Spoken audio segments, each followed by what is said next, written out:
Hey. In another episode in El Obrero, we'll be taking a look at vivariums.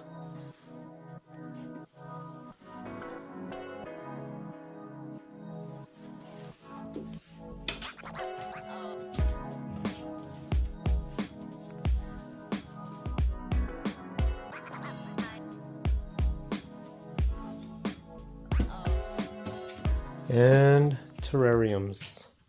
So vivarium will have an animal in there. And a vivarium, it will be just plants. I squeezed in some little bugs in there. I've been having vivariums and terrariums for about a year. This one took about a year to be at this point.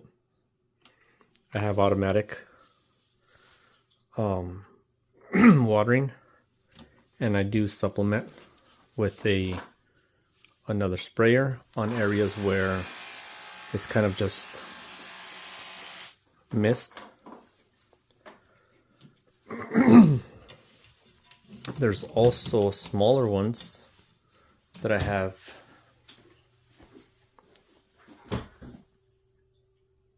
here, and we'll talk about what kind of a care for these. I have a few examples. These, I have the lights.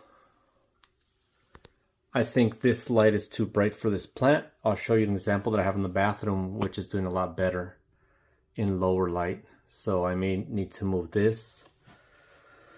See how there's water here? That'll help keep it, humid. You don't want to let it dry out. And indicators, see how you'll see like a little bit of moisture along the wall? That's a good indicator that it's moist in there, humid. These little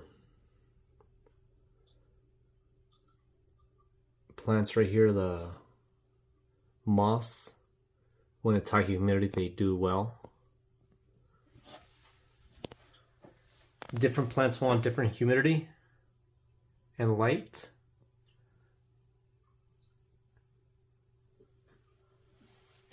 This one's not doing too well. I had it too moist.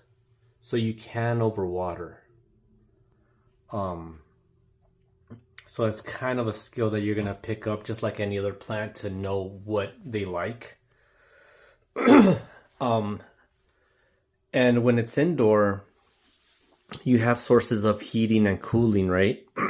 So when it started getting cold and I turned on the heater, these started drying out a lot more along with the rest of the tanks. A fish tank does help the humidity in here. Tools that you can use to water is, a sprayer. I got this guy because I just have a lot going on. You can do a small amount of water if you let it go too much to dry, and you can also just mist your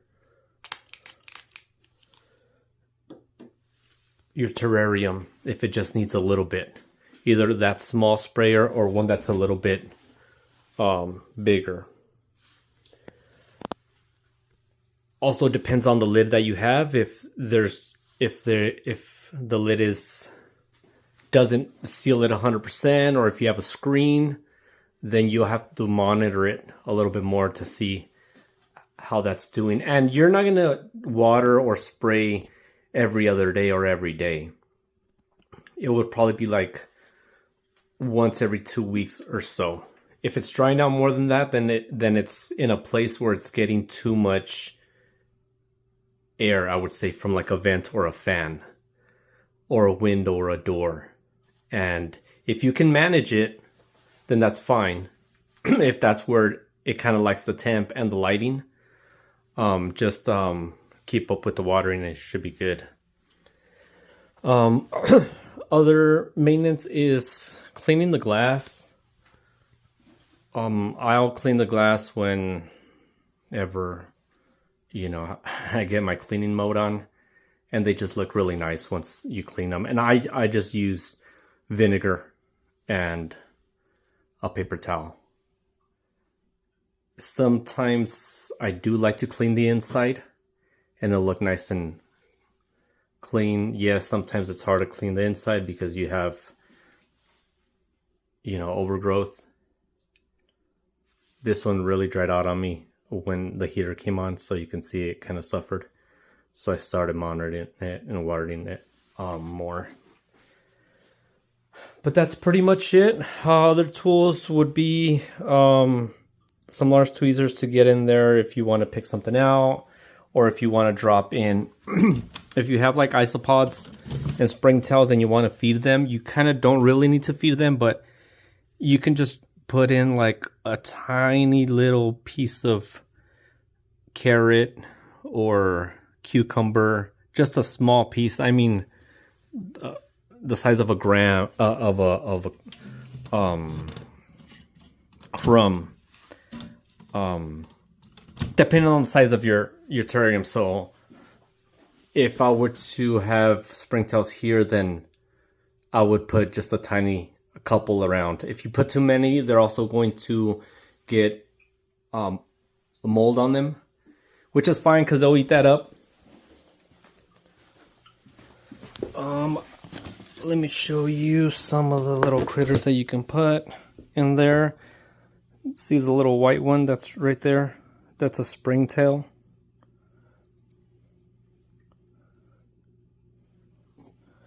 And then these are isopods.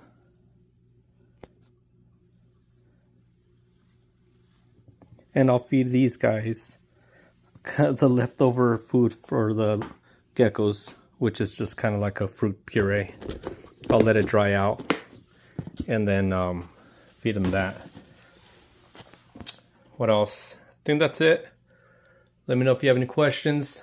I know I'm not an expert, but I kind of have a few going on and I'd like to share the knowledge. This is a video for a friend, which I made a terrarium for, and they asked for some advice, and rather than typing away on text message, it's easier to do a video. So thanks guys.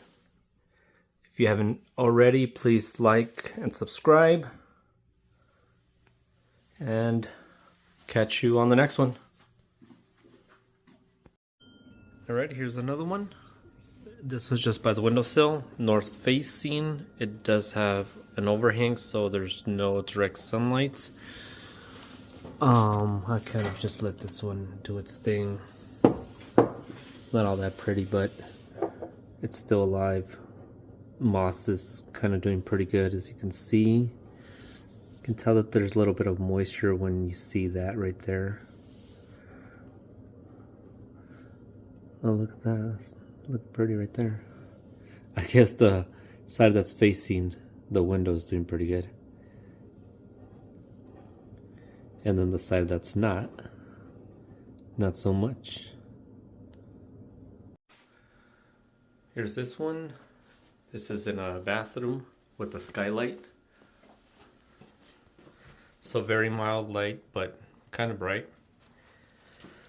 This one does well with kind of this type of light. This one I do not water, or I have not in a very long time, and it's still,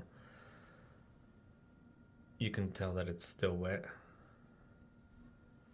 This one seals pretty good.